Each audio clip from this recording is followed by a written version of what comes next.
Welcome, everybody, to the Tuesday edition of the Not Your Average Investor Show. I'm your host, Gregg Cohen, and today we're going to be talking about whether investors are making the affordable housing crisis worse or better.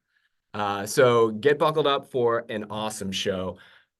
And to my right, we have a dear friend of mine, a super special guest. We have over a 10-year veteran of JWB, and over those years, she has done incredible things for our organization. And today, we're going to talk about the management of operations, which is what Tara does. As a part of managing operations, well, if you don't know what managing operations is at JWB, we're an organization that buys hundreds of properties a year, builds 400 homes a year, raises millions of dollars in order to do that, sells hundreds of homes a year, manages 6,000 rental properties, and operations is the backbone of all of that. In addition to that, Tara is also the mother of the flywheel here, as we all know, here on the Not Your Average Investor Show.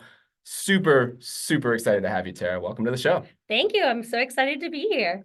Well, we are all excited, and we're excited to have you all here too. Of course, Pablo's not here today, but this is going to be an awesome opportunity for you all, of course, to get to know Tara better and for us to dive into a topic that is super important to all of us in our country right now, which is the affordable housing crisis. And I got something else to kind of kick off here. And Tara, why don't you help me out a little bit? Something else that's... Oh, yeah. We got some breaking news. Why don't we talk about some of the things that are super important right now in JWB's halls that we kind of talked about in our team meeting today? Yeah, we have our golf tournament coming up. We have 54 days until the golf tournament happens. And a way that you guys can get involved as part of the community is our 50/50 raffle. So we are selling 50/50 raffle tickets. They are selling until March 29th. So make sure you grab yours today, and 50% of that raffle will go to support JWB Cares. And the home that we're giving away, I think they announced it just last week that we are giving away a home this year to a JWB resident, which is mind-blowing, super awesome. What a way to give back to our community. And 50% of that will go to whoever wins. So make sure you get your tickets today. Right now, I just got a notification right before here that the pot is up to 3,000, but our goal is 15,000. So help us get there. Love that. And you guys have been such a big part of it already. So thank you to all who have bought tickets so far. You know, last time we came to our community last year and asked for their support, and they just showed up. Yeah. By the hundreds of people that donated into the thousands of dollars. And so a very special ask of us is to help donate and to be a part of the raffle here. And we're also making it super special for everybody who donates through the show. We have these awesome looking, yeah, you want to grab one of those? All right, sweet. We've got these awesome Summit sweatshirts, which are like, which I'll be super jealous of because I don't have one yet. You don't have one yet? Oh my goodness. See, you can get something that Tara doesn't even have yet.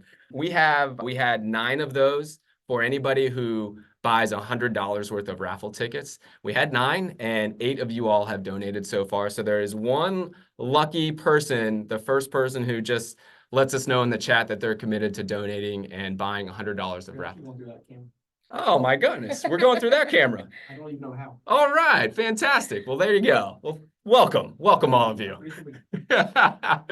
So for anybody that donates and buys $100 worth of raffle tickets, you'll get that last remaining sweatshirt. And then the other thing is my daughter, Bella, has been making bracelets. Tara has a special bracelet that is coming to her as well. And for anybody that donates $100, my daughter, Bella, is going to make you a special Don't Be Average bracelet as well. So let's keep those donations coming in, and thank you all for your support, and really can't wait to share more and more experiences and what it looks like to change somebody's life as we give that home away coming up in a couple of months here. So thank you all.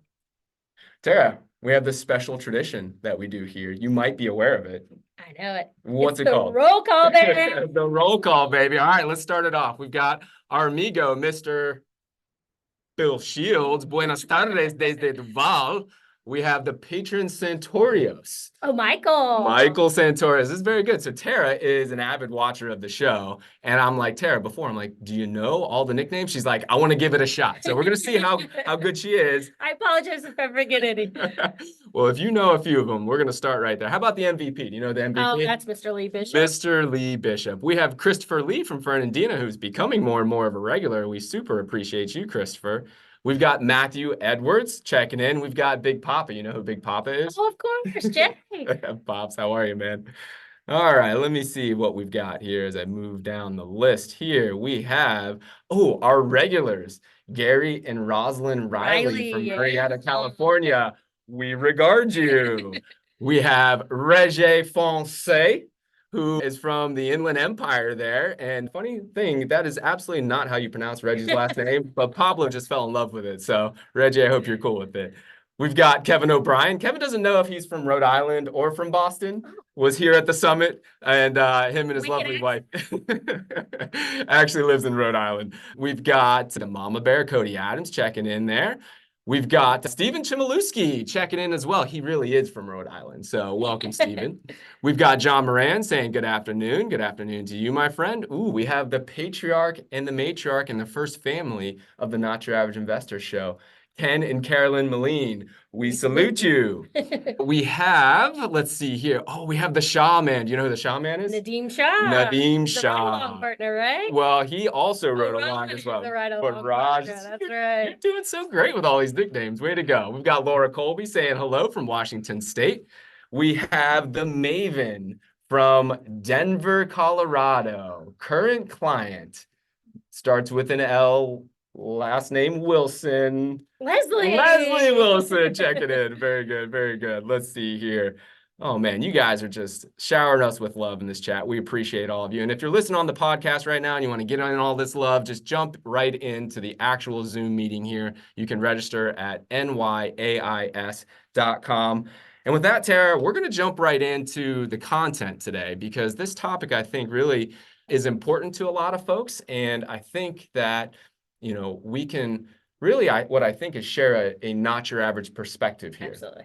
Many of us are aware of the affordable housing crisis. And so I put a couple of stats here together just to kind of highlight what a big crisis we are facing here. And so now, well, let me see here as I kind of share the screen a little bit. So right now, let's talk about this affordable housing crisis and what do we really mean?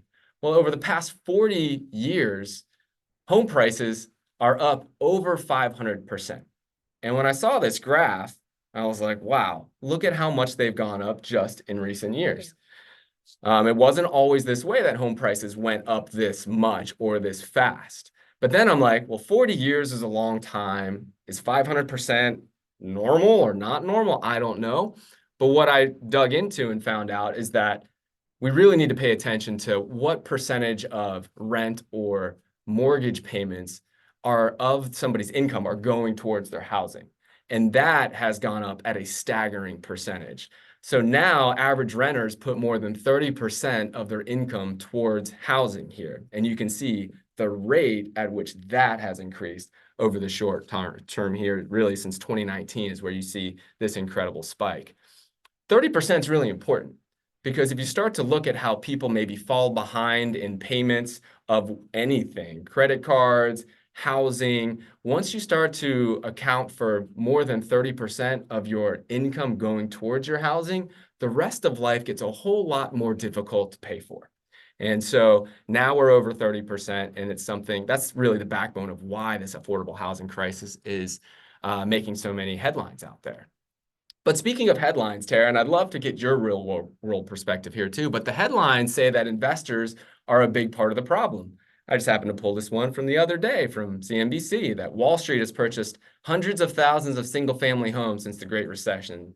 And this is their impact on rental prices. And Tara, you sit in this unique seat at JWB. You are sort of at the intersection of a lot of, call it stakeholders here. On the operations side, you're responsible for setting rents for our 6,000 rental properties that we manage. On the side of selling our properties to homeowners, to owner occupants, you're responsible for setting prices there. And you get feedback from everybody along the way. You also are here as a part of JWB, which we are an investment firm. We're not Wall Street, but we're an investment firm. And I just think you're in a unique seat here. So what do you think of when you read these headlines, you hear it in the media, but you see what goes on a daily basis? What are you seeing? I think it's interesting because the media wants to portray that like the big institutional buyers are the ones out there gobbling it all up. When it comes down to it, I'm seeing, I mean, just on our owner occupant sales alone, that out of 114 properties that we closed on last year sold to owner occupants, only 3 of them were from big time investors. So I think that says a lot, especially here in Jacksonville, with such a big market and area. So I just want to make sure I got that stat right. So out of how many homes we sold? Only 3? 114 homes that we closed on. Okay. That's really an important nugget. So you're getting information that like on the ground from an investment firm here in Jacksonville. And Jacksonville has made a lot of headlines as being kind of like this mecca for institutions and all of this. But for a company that is leading the way in selling properties under the $300,000 threshold, only 3 of those were actually sold to an investment firm. Right.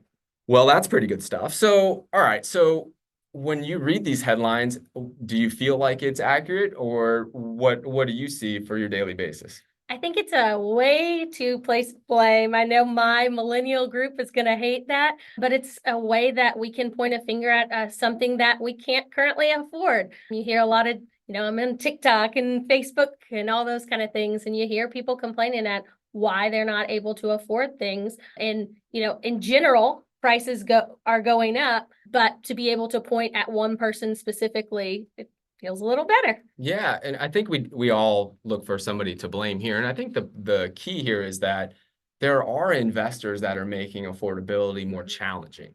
There are a section of investors that are doing that, but there's also a section of investors that are actually helping with the affordable housing crisis. And today, because you all are investors and you're interested in either you're already an investor or you're thinking about it, I want you to know how you're a part of the solution, because that's what Tara sees here sitting within inside JWB. We happen to be a part of the solution here. Here's a stat that many people don't know.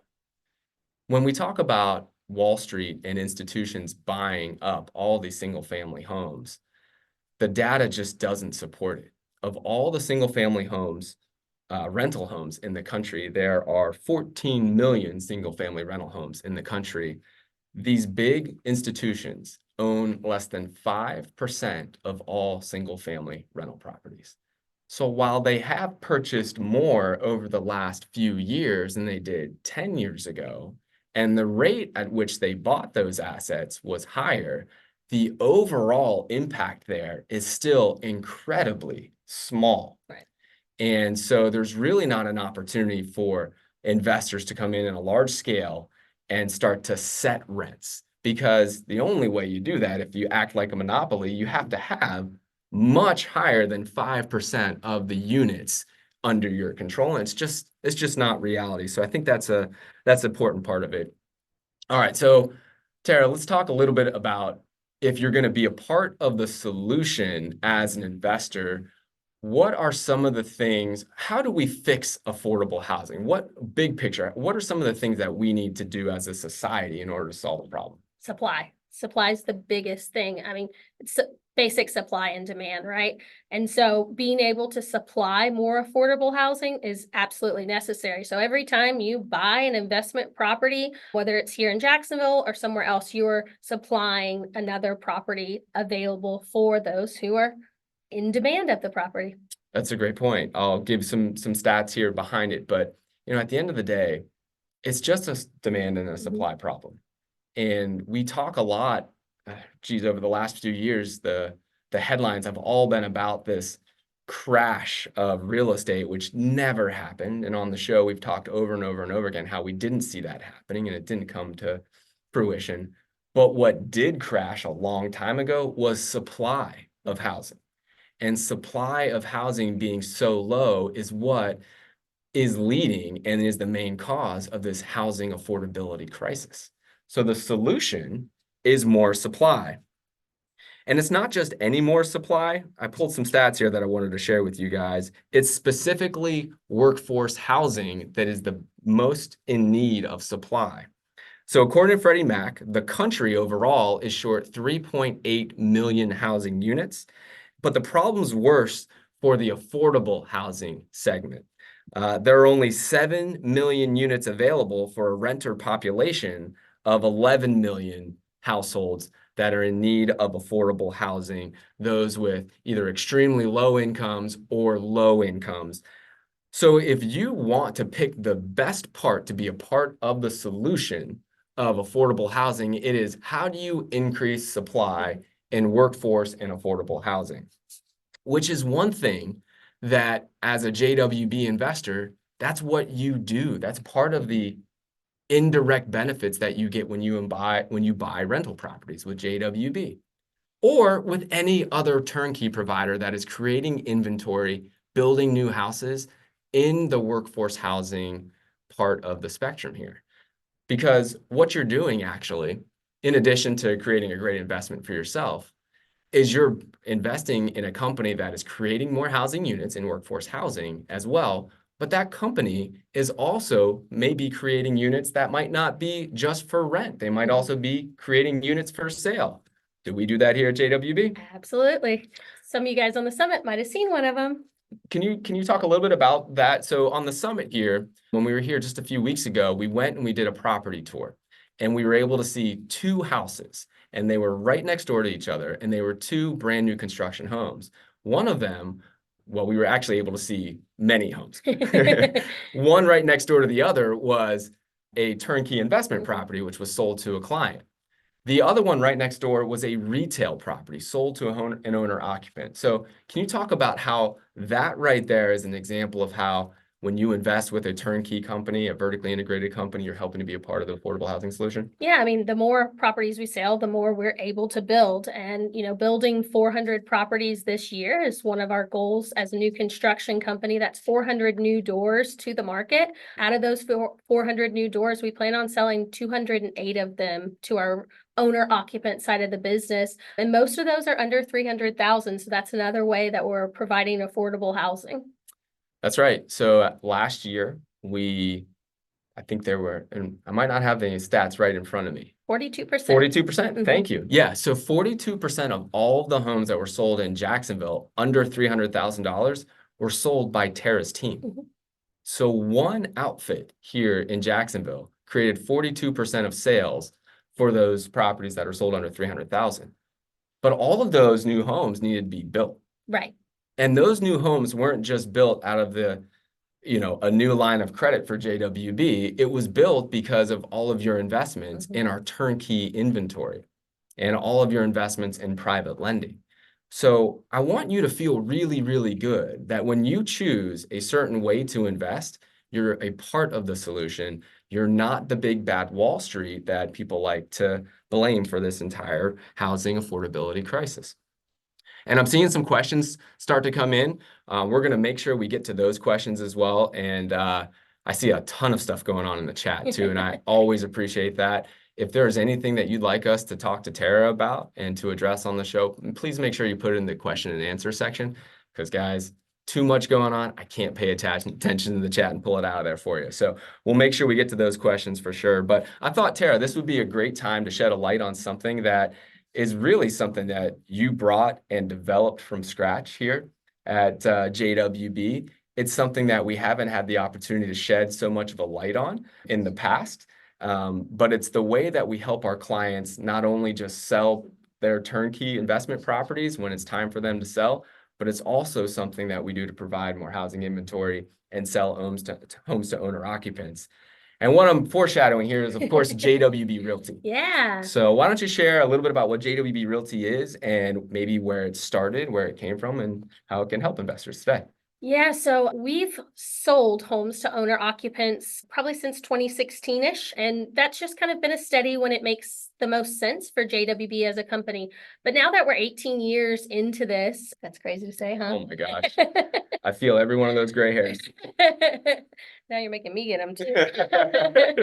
And now that we're 18 years into it, it's, time for some of our investors to, get out of the investment or make more liquid investment. And so to be able to really have that turnkey property for someone and help service throughout their investment. Being a part of the sale of the investment is something that we have opened up. And so now when it makes sense, we are there to help assist our clients sell their investment on the back end. And so we have 3 agents now in-house. Previously, we kind of referred business out, but now we have 3 agents in-house: Cassandra Conetzer, Mo Mala, and Daniel Danius, who are selling homes for us here at JWB. They have been working with us since that 2016, back in the day when we started selling to owner occupants, and they're just wonderful teammates of ours. And this gives the opportunity for us to really show our clients full service throughout the purchase, throughout the duration of your ownership, and when you go to liquidate your home.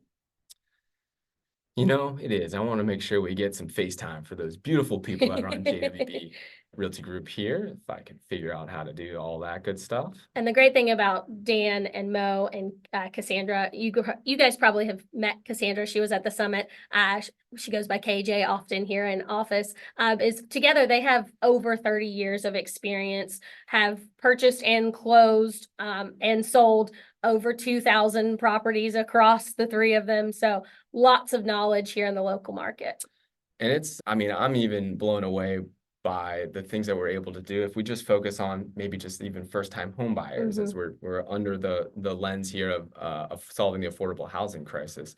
I mean, the things that Cassandra, Mo, Daniel, everybody, Tiffany, everybody can do on JWB Realty Group to help with down payment assistance. Oh, yeah.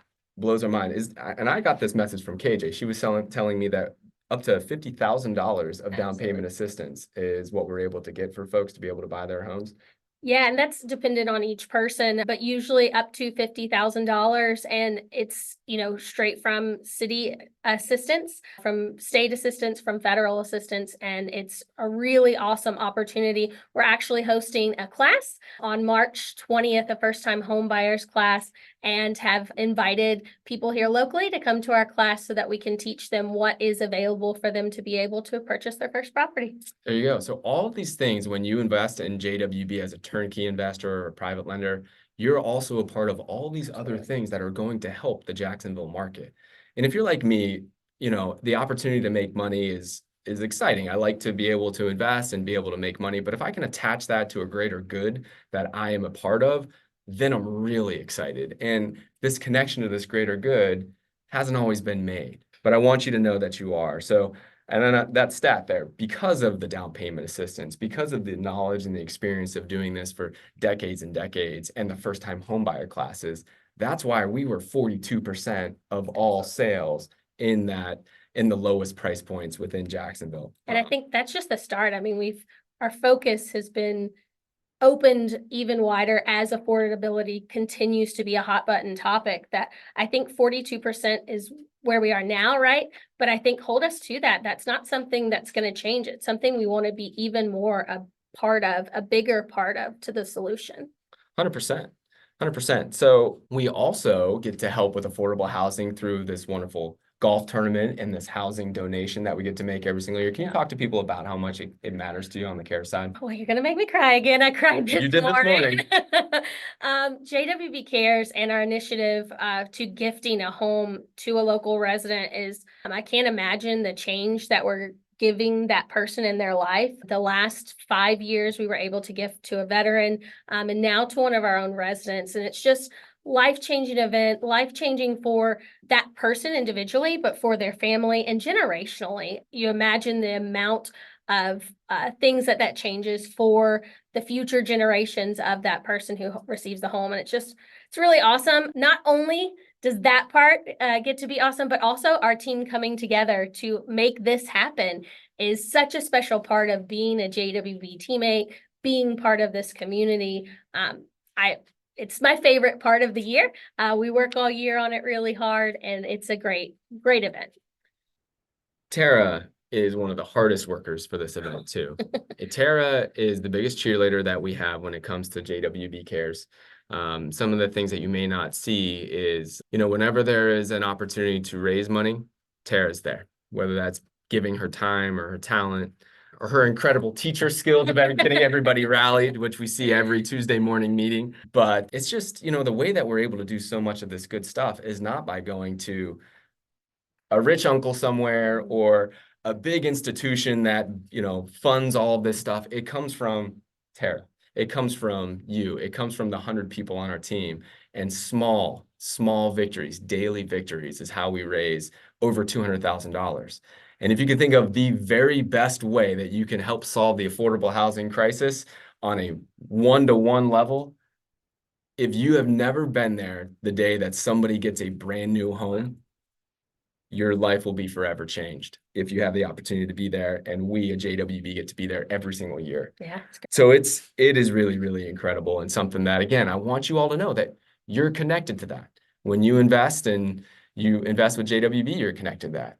If you're not an investor yet and you donate and you're a part of the JWB raffle today, you're a part of that. And connecting that opportunity to make money with doing a whole lot of good in this world is, I think, how we can move mountains out there. So I wanted to go take it a little bit of a different direction here, because here's what we know. We know that we've got this affordable housing problem out there. We know that housing needs to be affordable for our society to work that way that we want. We can't have a society of haves and have-nots, right? We need to make sure that there is a place for the middle class. We need to make sure that there is a place for affordable options for people to live. And the government knows this too. And so what the government has done is really focused on creating incentives and incentives, subsidies for developers to go out there and create this affordable housing stock. Mm-hmm.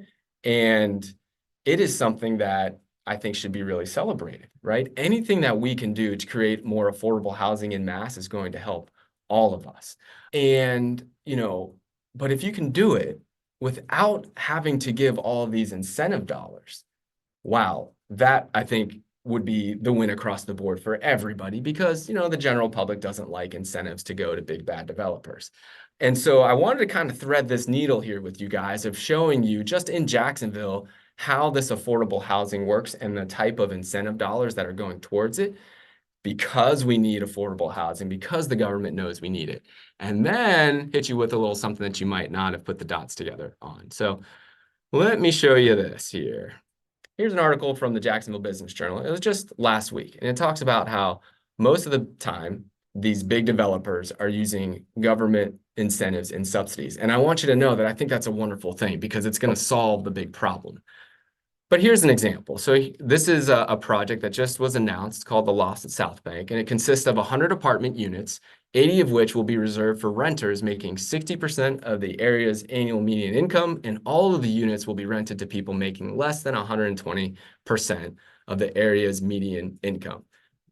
What you should take from that is that's affordable and that's workforce housing.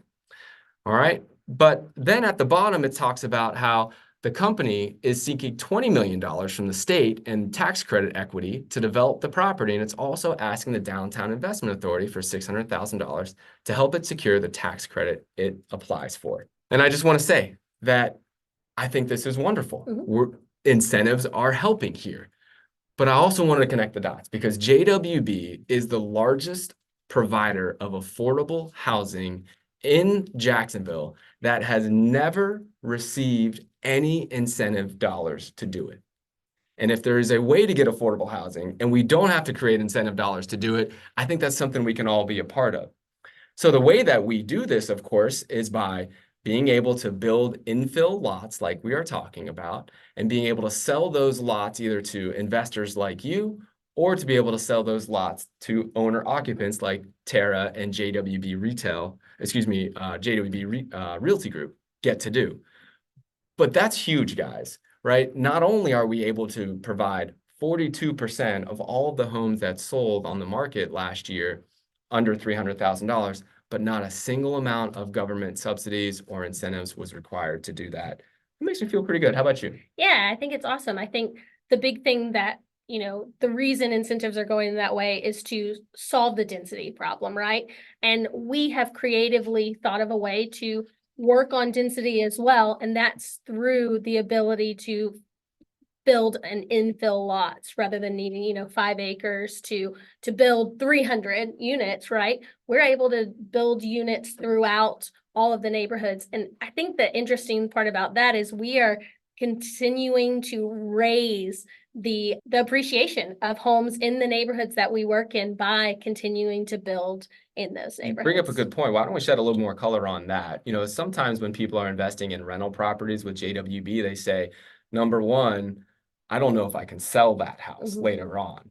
And then number two, how do I know that it's going to appreciate? Because people have this preconceived notion that if you're buying a rental property in a neighborhood where there are a number of rental properties, that it must not appreciate. Right. Can you debunk some of those thoughts or some of those myths there? Yeah, when we look at the properties we currently have available for our owner occupants, they're in the same neighborhoods that you're investing in. They're in Arlington, they're in the north side, they're in west side. They're in those same neighborhoods right next to, right? Like Chenango, right next to the ones that are going for our investors. And it's a great opportunity for, what is it that Pablo always says, rising tide Lifts all boats? Yeah, and that's exactly what's happening. There you go.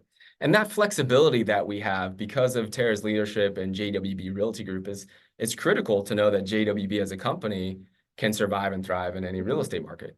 That's the reason that we started in 2006 and we're here 18 years later, and we've endured pandemics and eviction moratoriums and all these good things. It's because we have incredible flexibility as a vertically integrated operator.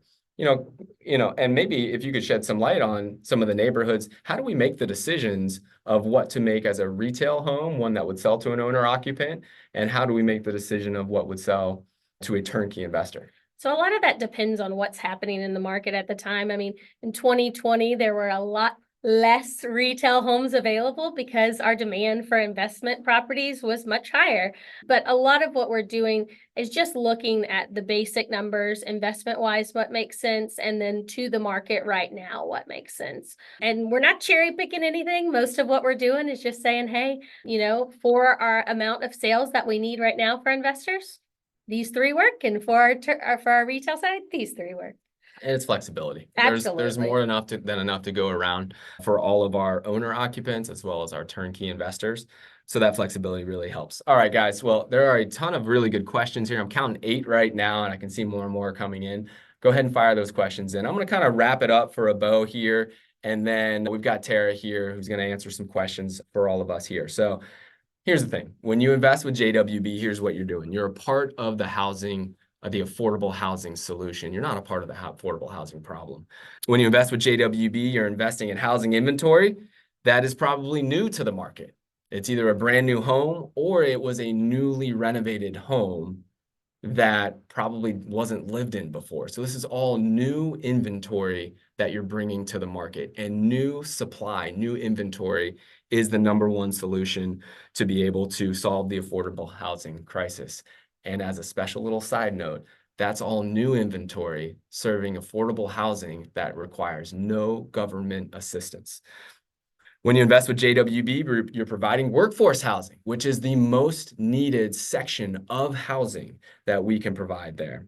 When you invest with JWB, you are indirectly helping to build additional for sale inventory, just like we've talked about with JWB Realty Group. You're helping through your rental property investments, you're creating a platform for more for sale inventory as well. How about this one? When you invest with JWB, you're creating more tax revenue, which contributes to going and paying all of our essential workers, our teachers, which Tara was a teacher in a former life, so that's why I look at her there. You're always a teacher. You always teach us. But we love our teachers, and if we want to be able to pay our teachers more, part of that comes from our property tax revenue, or firefighters, or police. So when you're investing in a JWB property, that's what you're contributing to. And when you're able to pay our essential workers more, those who work in workforce housing, who live in workforce housing neighborhoods and work those jobs, you're able to solve the affordable housing crisis, not just from the supply side, but also from the side of raising their median incomes as well, which ultimately is how you make housing more affordable. And then lastly, when you invest with JWB and you buy raffle tickets and you contribute and you sponsor the golf tournament, all of those good things, you're doing the most one-to-one thing you can possibly do to solve the affordable housing crisis, which is supporting JWB Cares so that we can build and donate a home to a very deserving resident of JWB and change their life. And so if you're not feeling good about where your dollars are going before, hopefully you do now, because that's the real. That is exactly what's happening. And I want you to feel good beyond some of those headlines that we read out there. You feeling good over there? I'm feeling great. I feel good too. All right. Well, let's go to some of these questions that we have. And I appreciate all of you for firing those questions in here. We've got the patron Santorios. And his first question is, Greg, are those numbers for rent and mortgage increases adjusted for inflation? Great question. Patron Santorios there. I will go and double check that. And then I'll have that answer for you at a future show.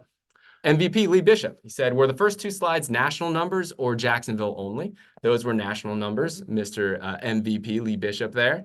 He said, I think they could represent the national numbers, and he is 100% correct.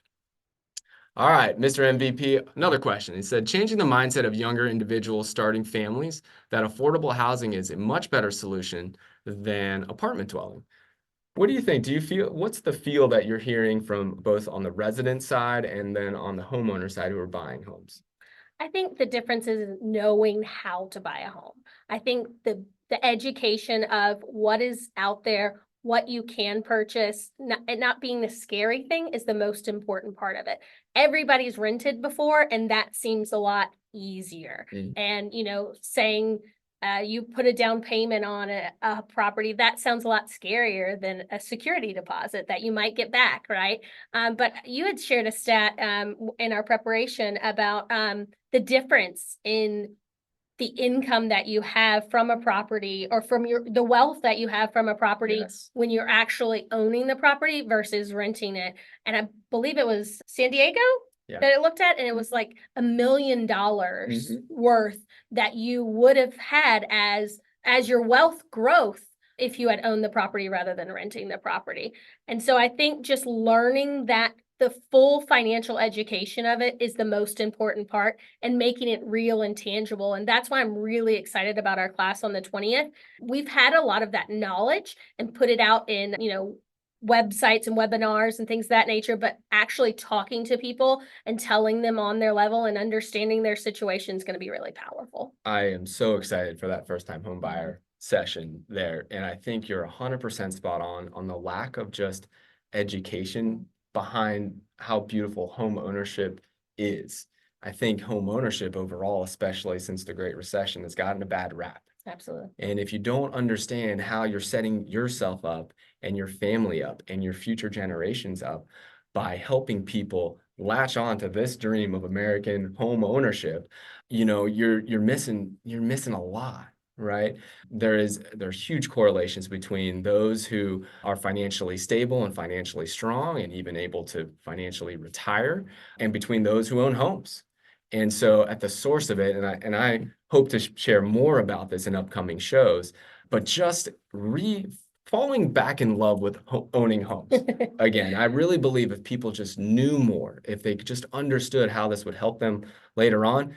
It's not perfect, and owning a home is not perfect, and there are little things that happen along the way, but the value and the beauty of it is transformational for the individual, the community, and society overall. And I think the leverage, I think a lot of people don't understand that, everybody thinks of debt the same as credit card debt and it being scary and you don't want to be in debt, but leveraging a property and the power within leveraging a property is something that's amazing. I didn't know when I first came. And so having that knowledge has really put me in a place of power for my future. And I think spreading that knowledge to others is really important. I love it. And though, by the way, in those first-time homebuyer classes like you're talking about, helping people secure up to $50,000 of down payment to do it, we can really turn a lot of folks that might not have thought that they could actually own a home into owning a home that was built, that's affordable, and just solving the problem one family at a time. Great question, Mr. MVP. Cynthia Robinson asks, when you set monthly rental rates, are they below, at, or above market rate? Great question for you, Tara. So it depends on the market, right? Back 2020, when everything was going really hot, we do a flyer out there a little bit higher, but we do typically look at comparables in the area, size of the home, bedroom, bathroom count, and set at what the market is right now. And then we review the properties every 14 days-ish after being on the market to see, are we getting the right leads? Are we getting enough showings? And then address accordingly. 100%. And when you manage 6,000 homes, right, to put it in perspective, a normal property management company has about 10% vacancy. So that would be 600 homes on the market at one time. Luckily, we have Tara's leadership and we don't have anywhere close to that. We usually run about 200 homes on the market at any given time. But the ability to sit in her seat and adjust rent rates, I mean, she has the ability to change rents for 6,000 homes in the Jacksonville market. If you want to learn how to do it right, talk to this lovely lady over here. We have Pedro Santorios, another great question. He says, Greg, wouldn't building more multifamily quadruplex units or rezoning some of the larger single-family homes on large lots to 2 homes versus 1 home be a part of the solution? And absolutely, Michael, great point there. So this isn't just about building new supply. We have a great opportunity to work with our city leaders to change some of the zoning requirements so that we can bring more density onto the land that we already have. And JWB works directly with a lot of our city leaders. There have been a lot of initiatives that have been passed even over the last year or two that specifically allow us to build more density. And, you know, that is just as big of an opportunity. If you can think about that opportunity across the entire country, that is just as big of an opportunity as is building new inventory. And it's a whole lot quicker too, to be able to do that. So great question right there. Mr. Lee Bishop, the MVP, says, Greg, while on the tour, we saw those 2 houses they were looking beautiful. We witnessed a few that could be great home opportunities for JWB to purchase. My question is, are the older homeowners able to reach out to JWB in those areas? Tara, you want to take that one? Yeah, so we have a great acquisitions team, KJ and MJ, and they purchase properties in Jacksonville for JWB. But additionally, JWB Realty will be able to help people sell their properties now that we've launched. Yes, we will. You know, this can be an entire ecosystem. That's what being vertically integrated allows for us to do. So the amount of times that we just are maybe out there building or renovating a home and a homeowner comes up to our construction team and is like, hey, I want to sell my home, or can I rent with you or whatnot? It's the beauty of this all being one ecosystem. And JWB Realty Group is, of course, a big part of that as well. Curious, did you all know that JWB Realty Group existed and that we had these resources for you to be able to sell your assets if you needed to, or that we were able to sell, call it, you know, 42% of all those homes under 300,000. If you could put that in the chat, that's great. I'm seeing no from Cynthia Robinson and a few other folks as well. Yeah, I didn't think that you all knew this. So thank you so much for sharing this with us, Tara. All right, we've got the Maven. You remember who the Maven is? Leslie Wilson. Leslie Wilson, right? So Leslie says, my first purchase with JWB was a resale home. I would like to roll out this property, or I would like to roll this property into one of the beautiful new JWB homes. Can JWB help me with this process? I'm getting lots of unsolicited offers for the property, but I don't know those people.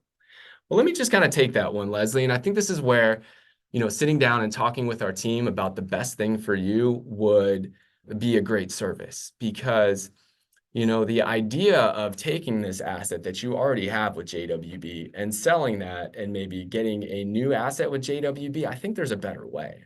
Because what I look at as my job and as your job as an investor is to stack up income producing assets. I want to build up an army of income producing assets. And if there's an opportunity for you to continue to own that asset, but pull out the equity that you might otherwise get just from the sale, but still hold on to that asset, I think that is always a better solution if it's possible. And that's especially if it's here in Jacksonville and it's a JWB property, it's always that way. If you're in a different part of the country, you might not have a vertically integrated opportunity there or management like JWB. So you may want to sell that asset and bring it to JWB, but I always root for you to hold on to the asset no matter what, because that's the beauty. That's how you keep stacking these victories. So Leslie, great question. What we'll do is we'll have your portfolio manager reach out to you and set up that phone call and really find, I think, the best solution for you and explore holding on to the first one right off the bat there. So thanks so much, Leslie. Lee Bishop says, do the investments go to both retail houses and investor rental income housing? I don't know exactly what he's asking there. I'm wondering if he's asking when we sell a home and we receive income back. Okay. And yes, we usually build a home and then determine later as the home's finishing whether it makes more sense to go retail or not. But the main goal is to provide affordable housing, whether that be for investment purposes or for owner occupants. Yeah. And I know we throw around the terms affordable housing, workforce housing, and then there's this affordable housing crisis. I'm going to lump it all together just for ease of use here.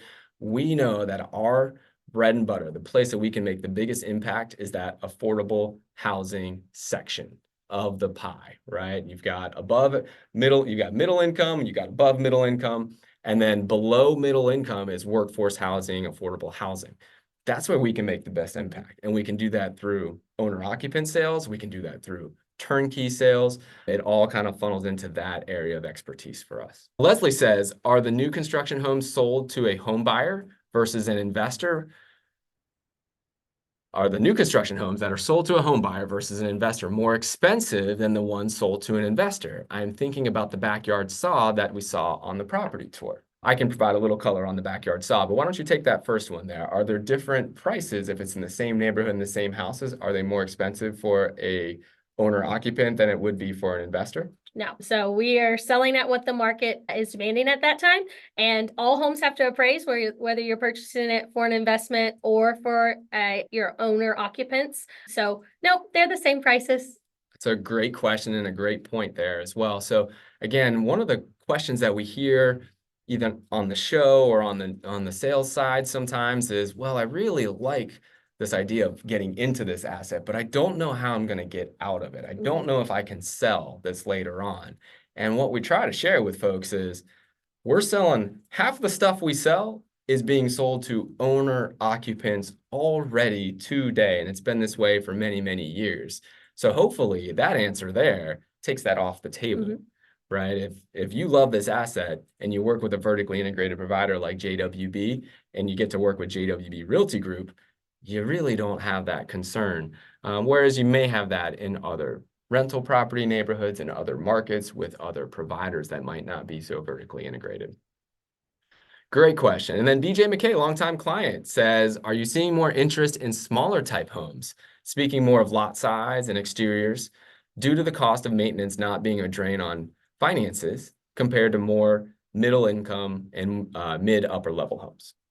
I think it's a mix. I think you have people who are really interested in townhomes and like HOAs being the ones who do the yard work and, the exterior work of the home. And then some people are still in that kind of COVID mindset where they need an extra room to be able to, do work. They're working from home still or partially working from home, and they need that yard to be outside. So it's a mix. I think it always has been and always will be, depending on that person's preference. We are seeing a little bit different change as far as parking goes. In the past, we really noticed that garages were something that people really craved and wanted. And now street parking's okay, or having kind of just a pad is okay. So that's the one change that I've noticed most recently. Wonderful, team. Well, you guys had some fantastic questions. I wanted to say thank you guys so much for being a part of the discussion today. I know it really resonates with our investors because they care a lot more than just about the return on the investment that they're making. They care about the resident, making sure it's a win for them, and they care about the affordable housing crisis overall. So thank you all. We've had over 80 folks here live on the show here. It's pretty cool. You were here in the beginning back in the day when we only had like 5 or 6 people on the shows. How's it feel to have 80 folks just joining all the time now? The lights are a lot different now. Yeah, but right? It's really awesome. It's really awesome to see the community. It was awesome to see how many of you came and visit us for Summit, and just thank you guys. Well, thank you, Tara. It's been really fun to kind of go back a little bit through memory lane with you. I love going down memory lane with you. JWB would certainly not be where it is today without Tara's leadership. So thank you so much for spending some time with us and for everything that you do for JWB. Thank you. Of course. And thank you all. So if you are one of those lovely folks that are listening on the podcast, we love that you're listening on the podcast, but the real party is here on Zoom. So you get to be a part of the chat, the roll call, asking great questions and all that. So if you'd like to join us live and be in the live audience the next time, just go to nyais.com, register to join the live audience. It's free, and we'll catch you there on the next show. Speaking of the next show, you know who we have on the next show? Who? We have Mama Jane. Oh, We have Mama Jane. good Alex stories for There that. you My business partner, Alex's mom, is Mama Jane. She's like my second mom. And for all of you who came to the summit, you got to meet Mama Jane. Well, I twisted Mama Jane's arm a little bit and I asked her to come and be our guest investor on Thursday's show. So I would love all of you to show up, support Mama Jane. She's going to share her story. And if you want to know really what it was like to invest with 18 Gregg years and ago. Alex 18 years ago, before there was this fancy studio, before we had JWB Realty Group or any of these things, Mama Jane was there. And she said yes, and she supported us when it wasn't always what I would say a no-brainer decision. So super excited to go down memory lane with her. Thank you all for being here. We appreciate you. We know that you take an hour out of your day every Tuesday and Thursday to be here. It warms our heart. And so a very, very big thank you. And we will send you off. You know how we send people off these days? All right. You got any advice for the people out there, Tara? Don't be average. Don't be average. We'll see you, everybody. Take care.